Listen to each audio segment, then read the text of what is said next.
হরিবোল, হরে কৃষ্ণ, নিতাই গৌর হরিবোল। প্রতিদিনের মতো আজকেও চলে আসছি নতুন একটা ভিডিও নিয়ে আপনাদের সামনে। আশা করি অবশ্যই আপনাদের ভিডিওটি ভালো লাগবে। ভালো লাগলে অবশ্যই লাইক, কমেন্ট, শেয়ার করতে ভুলবেন না। আপনারা অবশ্যই এই সবজিটির সাথে সবাই পরিচিত। এটি হচ্ছে করলা গাছ, আর উস্তা করলা যেটা বলেন। করলা হচ্ছে যেগুলো ছোট ওগুলাকে বলে করলা, আর যেগুলা সাইজে একটু বড় আকারে হয় ওগুলাকে বলে উস্তা। তো দেখেন বন্ধুরা, গাছে কত করলা ধরেছে। এই যে দেখুন কত সুন্দর করলাগুলো গাছে ঝুলতেছে।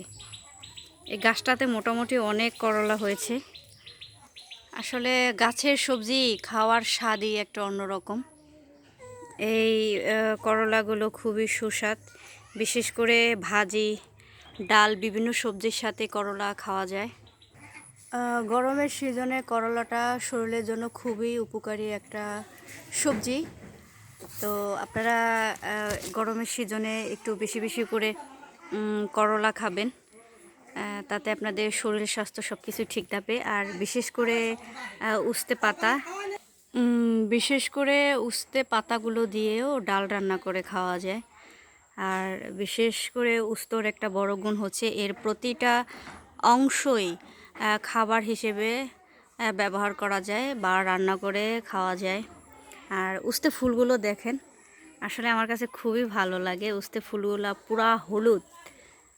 পুরো হলুদ, দেখতে কিন্তু খুবই সুন্দর। ছোট্ট করে ফুলগুলো একদম একদম হলুদ। এর উপরে আছে একটা ফল গাছ, ওই গাছটাও প্রচুর আরমুজ গাছ। এই আরমুজ গাছেও প্রচুর আরমুজ ধরেছে। তো আপনাদের একটু দেখানোর জন্য চেষ্টা করতেছি।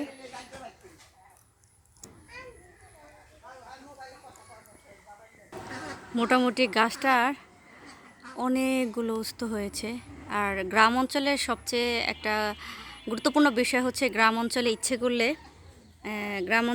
করলে অনেক শাকসবজি গাছ লাগিয়ে দৈনন্দিন জীবনের সবজির চাহিদা মেটানো যায়।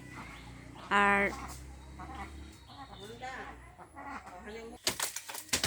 ওরে কামরাঙ্গা,